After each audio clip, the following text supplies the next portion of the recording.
Hey true crime fans! If you're into jaw-dropping stories about love gone wrong, twisted online romances, and shocking crimes that happen behind closed doors, you're in the right place. Hit that subscribe button and join us for new chilling true crime documentaries every single day. Trust me, you won't want to miss what's coming next. Let's dive in. The knife slides across the kitchen floor. A thin, gleaming trail of red follows behind. Susan Polk stands still, her face calm. Her chest rises and falls in slow, controlled breaths. At her feet lies her husband, Dr. Felix Polk. His lifeless body sprawled across the tile. The man who once guided her through trauma, now dead in the home they built together. She doesn't scream. She doesn't run. She walks to the phone and dials 911. Then, in a composed voice, she begins to tell the story she wants the world to hear. But this isn't the first time Susan held that knife. 3 weeks earlier, she threatened to use it. And not in self-defense. To the outside world, they looked like a picture-perfect family. He was a respected psychologist. She was a stay-at-home mother. 3 boys. A quiet home in the California suburbs. But under the surface, there was something deeply wrong. Friends saw the warning signs. The silence. The strange behavior. The tension you could feel just walking through their front door. Their perfect family photos? They were a mask. A carefully crafted illusion hiding a war behind closed doors. And tonight, that mask finally shattered. What you're about to hear will make you question everything you think you know about victims and villains. Because by the end of this story, you'll understand that the most dangerous predator was hiding in plain sight. The year was 1972. California, a place where the counterculture was still blooming and trust in psychology was growing. Susan Bolling, before she became Susan Polk, was a 15-year-old high school student in Walnut Creek. Bright, articulate, but deeply troubled. She suffered from panic attacks, chronic anxiety. She told her parents she didn't feel safe, that something inside her was broken. Her family didn't know where else to turn, so they took her to a well-known psychologist. A man with credentials, books, a reputation for treating adolescent trauma. His name was Dr. Felix Polk. He was in his 40s, married, respected, calm, and confident. Susan stepped into his office for the first time on a cold weekday afternoon. She sat down on the couch, crossed her arms, and refused to speak. But over time, she began to open up. She talked about fear, about being misunderstood, about feeling like the world was pushing her into a box she didn't belong in. Felix listened, and Susan leaned in. To the outside world, it was a vulnerable teenager receiving help from a professional. But behind closed doors, something far more complicated was beginning to take shape. Even then, Susan knew how to draw people in. She complimented Felix, brought him small gifts. She wrote letters that were deeply emotional, some even romantic in tone. Felix, for all his training, didn't set boundaries. He allowed her to attach, encouraged her to express herself. And Susan did, in ways that should have raised alarms. She began calling his office after hours, leaving voicemails late into the night, sometimes crying, sometimes accusing, other times just silent. She told her parents Felix was the only person she trusted, the only adult who truly understood her. If they questioned anything, she'd shut down. If they tried to pull her out of therapy, she'd threaten to stop eating. Or worse. And slowly, Felix became not just her therapist. He became her obsession. Her family didn't know what to do. And Felix, perhaps believing he could help, allowed the sessions to continue. But Susan wasn't just a confused teen. She was observant. She was sharp. And, as revealed later in therapy notes and interviews, she was already learning how to manipulate the people around her. She had a talent for appearing wounded and in control at the same time. One moment, she'd play the frightened child. The next, she'd challenge Felix's authority. She began dictating when the sessions would happen, what would be discussed. There were whispers that the professional boundaries were starting to erode. But no one acted. No one reported. Because Felix Polk wasn't just another therapist. He had status. And Susan? She was just a teenage girl with issues. But over the next few years, the relationship would continue. And it would become something no one could explain or justify. Felix would eventually divorce his wife.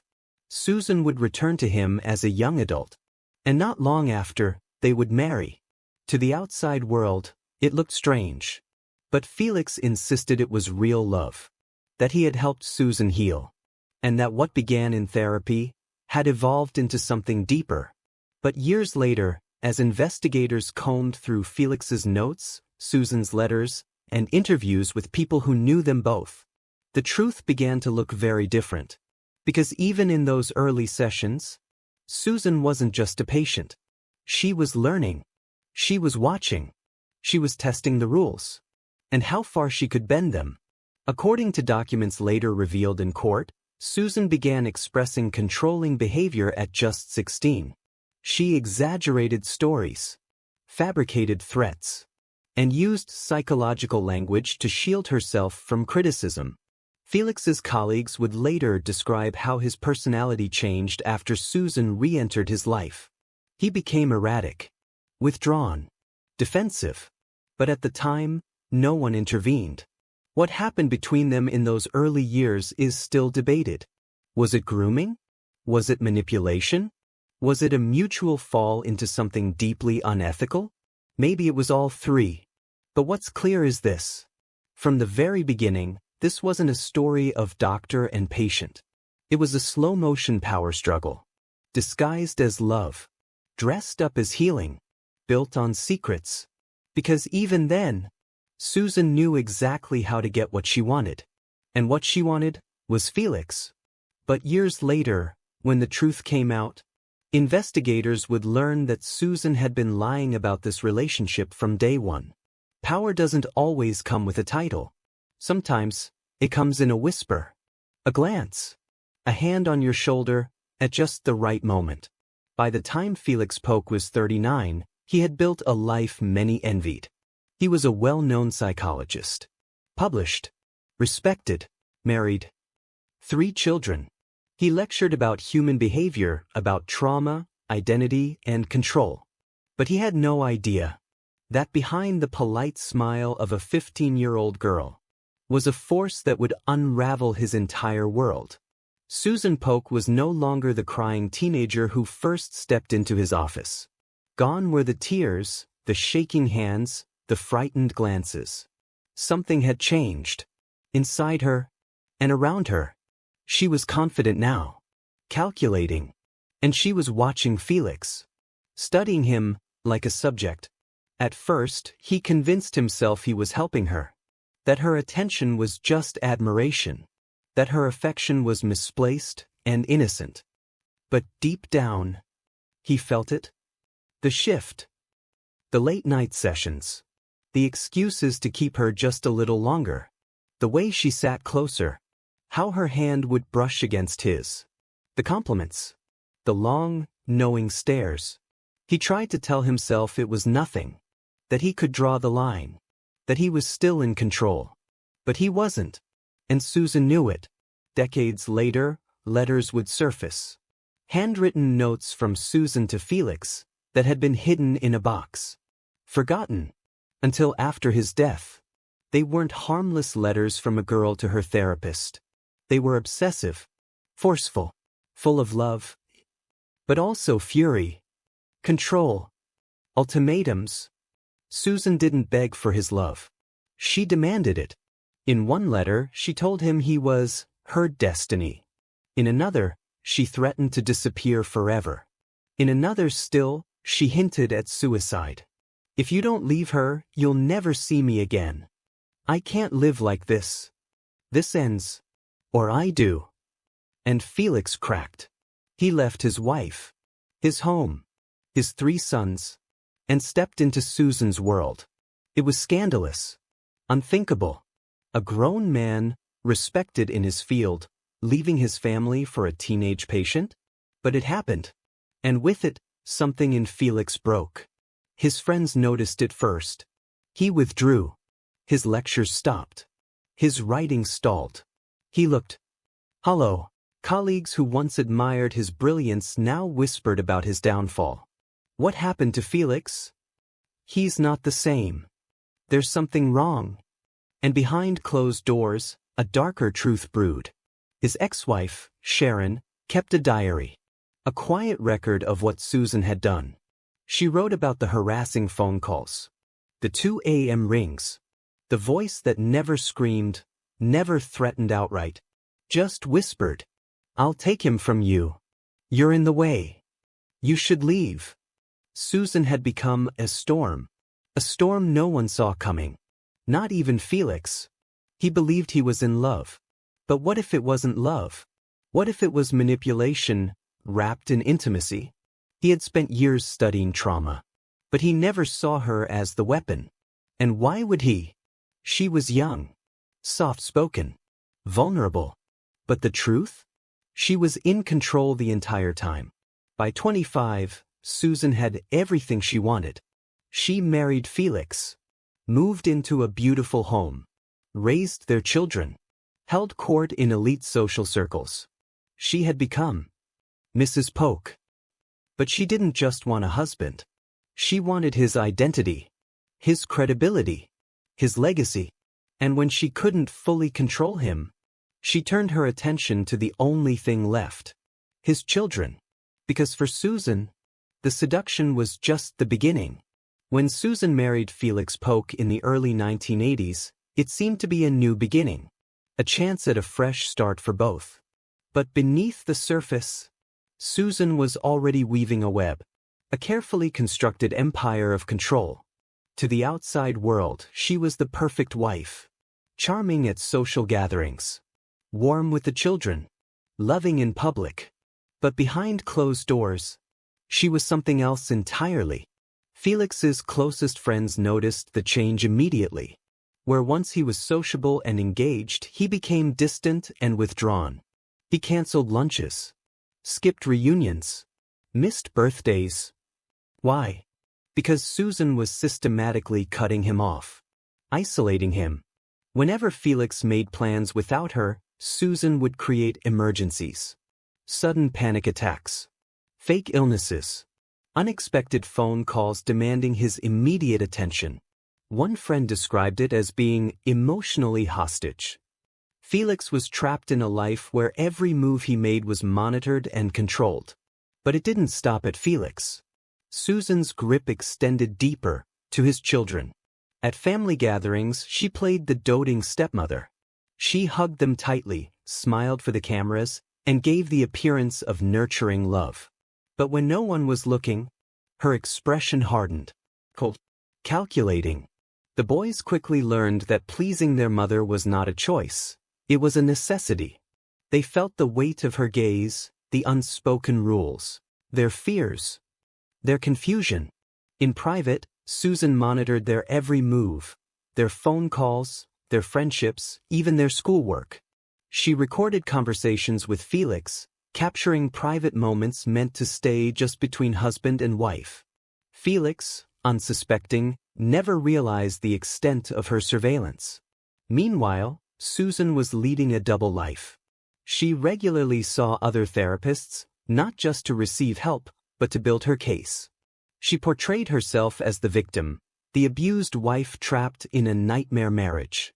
She told carefully crafted stories of Felix's alleged cruelty, paranoia, and violence. Her therapists were unaware of the tapes, of the private recordings, of the carefully manipulated truths. Felix's own family was not spared. His brother, who once shared a close bond with him, became estranged. Years later, he would speak openly about how Susan poisoned Felix's mind against those who loved him. She made him believe his own family wanted to hurt him, he said. She turned him into a man I barely recognized. This isolation was Susan's ultimate weapon. By cutting Felix off from friends and family, she ensured he depended solely on her. But it wasn't just emotional control she sought. She wanted absolute domination. And if Felix was the first target, the children were next. Because for Susan, controlling Felix wasn't enough. Her empire of control needed to stretch into every corner of their lives. The stage was set for something far darker. Something that would shatter the illusion of a perfect family. Susan Polk had built her fortress of power. And she was ready to defend it, no matter the cost. The 1990s brought a dramatic shift in Susan Polk's story. It was a new chapter and a carefully staged performance. Susan didn't just claim to be a victim of abuse. Did you do that? I was on my back. He was stabbing at me with a knife. I managed to get the knife away from him and to defend myself. She became the victim. But this wasn't a sudden change of heart. No, Susan was rehearsing her role long before Felix ever crossed the threshold. In the quiet solitude of their home, she would stand before a mirror, practicing, perfecting. The sobs, the trembling lip, the fearful eyes. She tested every nuance, every pause, every glance that would pull at hearts, every shudder that would convince onlookers she was truly suffering. Then, when Felix returned from work, the show began. The sobbing wife, the pleading woman desperate for help, the scared, battered soul. Neighbors and friends were convinced. Their sympathy was genuine. The whispered conversations behind closed doors spoke of a man they feared, Felix Polk, the abuser. But the truth, the real truth, was far more complicated. Susan started documenting alleged abuse meticulously. She kept journals filled with detailed accounts of violence and fear. She reported incidents that, friends and family say, never happened. And she didn't stop there. She sought out therapy once more, this time as the battered wife. Her stories moved her therapists. Her tears convinced them. She painted Felix as the villain, a man with a dark, uncontrollable temper. Yet, hidden away from public view, audio recordings revealed a starkly different reality. These tapes captured Susan's voice, not pleading but commanding, threatening, cold, calculating. Susan's voice grew sharp, even cruel, as she ordered Felix around. The man she claimed to fear was silent. No shouting back. No anger. Only silence. Neighbors who lived close enough to hear through thin walls recall the chilling nights. Susan's screams echoed through the neighborhood. But Felix's voice was never heard raised in response. This raised a haunting question. How many people close to the family sensed something was wrong? How many suspected that Susan's story might be a carefully constructed lie? And why did so many choose to look the other way? The answer lies partly in fear. Fear of becoming involved in a private battle. Fear of taking sides in a tangled web of love and lies. But perhaps most telling were the notes of Susan's own therapists. Confidential records that later came to light. These notes painted Susan as a woman in control. Manipulative, deceptive, playing the victim to hide her true self. One therapist wrote of Susan's need to dominate, of her skill in twisting reality, of the lengths she would go to gain sympathy and power. Susan Polk's perfect victim act had captivated the world, but it was beginning to crumble. And then she made a critical mistake. A mistake that would shatter her carefully constructed image. A mistake that would finally reveal the woman behind the mask. For years, the world believed a story of abuse, of a man who terrorized his wife. But one chilling night, the truth began to unravel in the most violent way imaginable. Security camera footage captured Susan Polk attacking Felix Polk, not as a battered wife defending herself, but as an aggressor. A woman unleashing a fury on a man trying desperately to escape. This was no momentary lapse. No single outburst. It was the final crack in a carefully constructed facade. Behind closed doors, the truth was far darker. Official records reveal that police were called to the Polk residence an astonishing 17 times. And in every single incident, the victim was Felix Polk. Yet Susan had skillfully manipulated those around her to believe the opposite. Friends, Neighbors and even some family members had been deceived by her act. But the children could no longer stay silent. Years later, Susan's own sons testified in court. Their words were heartbreaking and damning.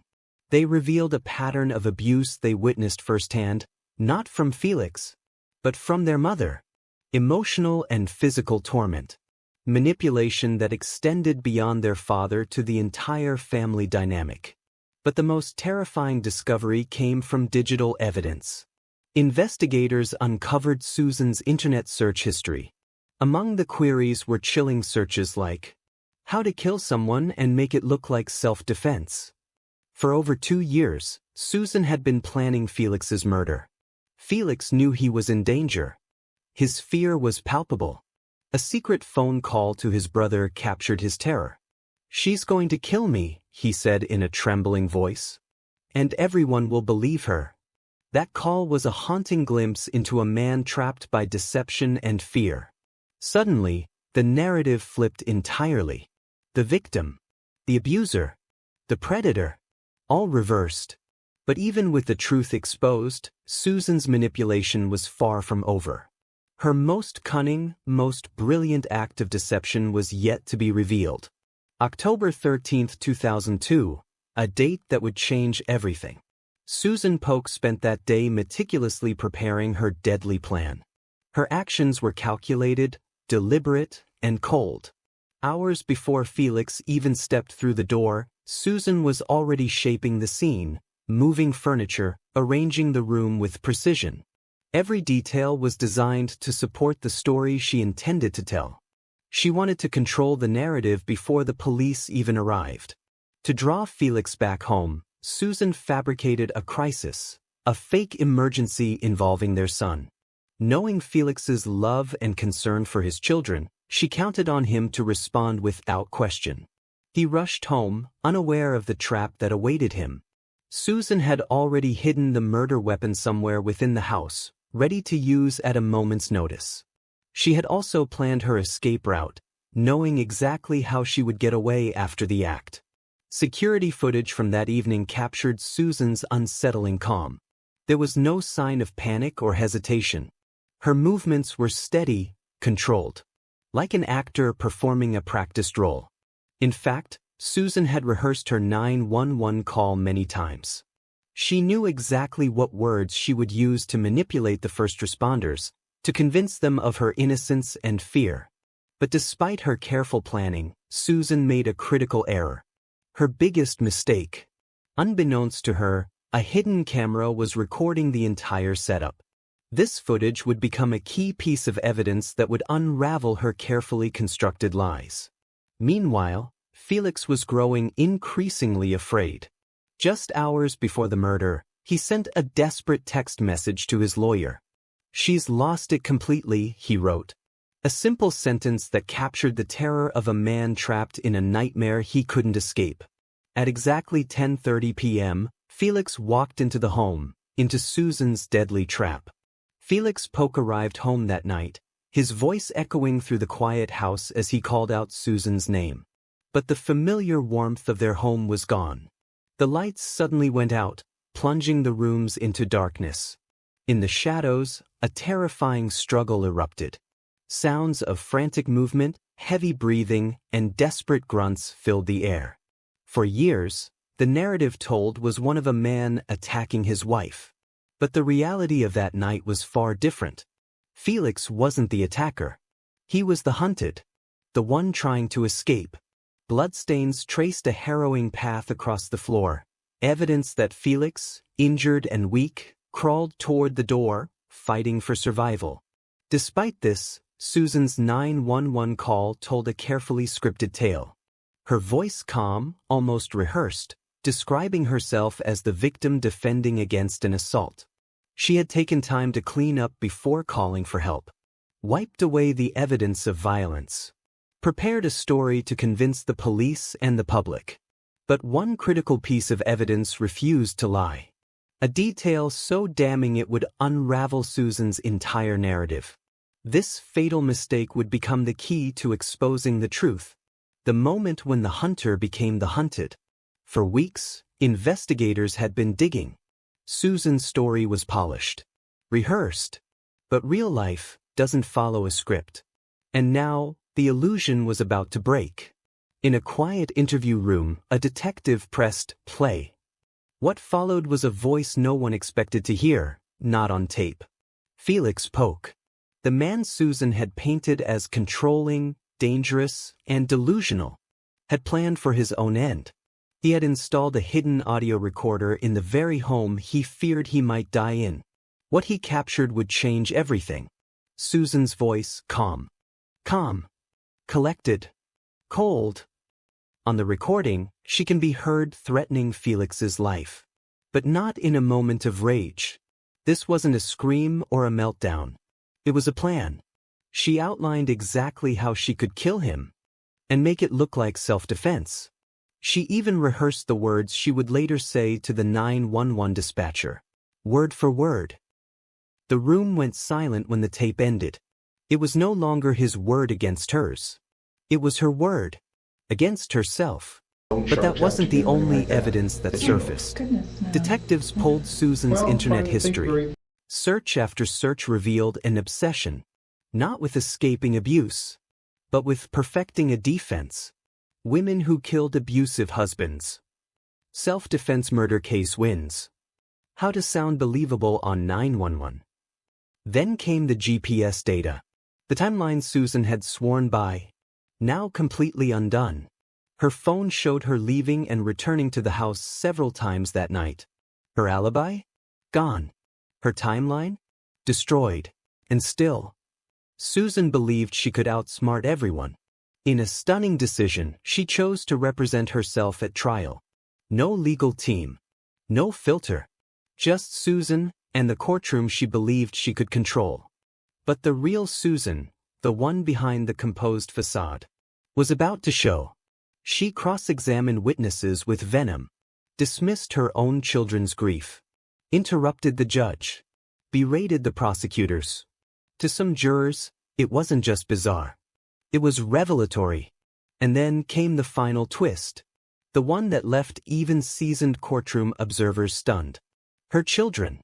Each had once defended their mother. But under oath, they revealed something they could no longer carry. Susan had told them, plainly. She had finally gotten rid of their father. Not in fear.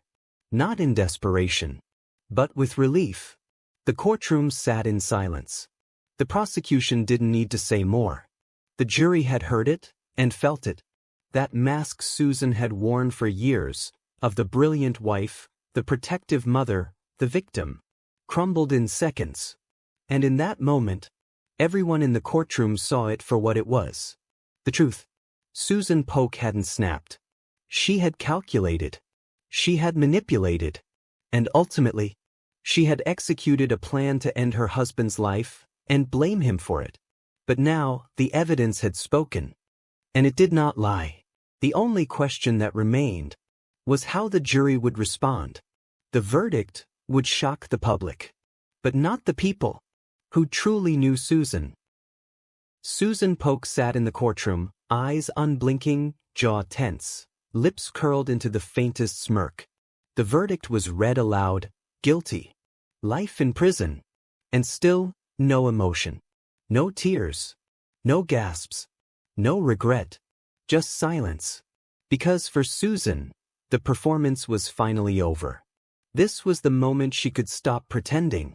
What the world had just seen was her real face. The monster behind the mask. In the days following the trial, more chilling truths began to unravel. According to public records, Susan's pattern of manipulation hadn't started with Felix. It stretched back decades. Teachers, family, former therapists, people who, for years, saw the signs. People who tried to warn Felix. According to Felix's friends and relatives, some of them had even pleaded with him, "She's dangerous. Get out." But Felix, ever the believer in fixing what was broken, stayed. And that decision cost him everything. One of the most haunting revelations came not from investigators, but from Felix and Susan's own sons. In a later interview, They revealed that their mother had once confessed, not with guilt, but pride. She told them, "I finally got rid of him." As if it was a chore. As if Felix had been nothing more than an obstacle. The prosecution's case had been airtight. The hidden recordings. The GPS data. The forensic evidence. But it was Susan's own behavior, cold, calculated, and self-obsessed, that finally removed any lingering doubt. Representing herself in court, she'd spoken over judges, mocked witnesses, and made bizarre claims that contradicted her own timeline. And when the guilty verdict landed, she didn't flinch. Not once.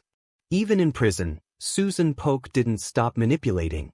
Publicly available prison communication logs revealed that she had been filing appeals, writing letters, contacting journalists, spinning new versions of the same tired story. She was the real victim. Everyone else was lying. The system had failed her. It was the same cycle, over and over again. The scariest part? Some people still believe her.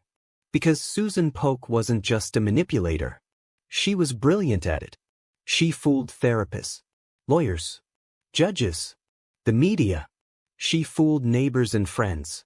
She even fooled her own children, for a time. And if we're being honest, she almost fooled us too. But in the end, justice found her. And the truth, Felix's truth, finally came to light. He wasn't the predator. He was her longest victim. And now, his sons are finally free to say it out loud. So ask yourself, how many Susans are out there right now? How many people walk through life wearing a mask, hiding something monstrous underneath? They could be your neighbor, your coworker, your friend. The most dangerous predators are the ones who convince you they're the victim. Thank you for watching. If this story shocked you, if it opened your eyes, help us keep uncovering the truth. Like, share, and subscribe. Because sometimes, the real danger doesn't look like danger at all.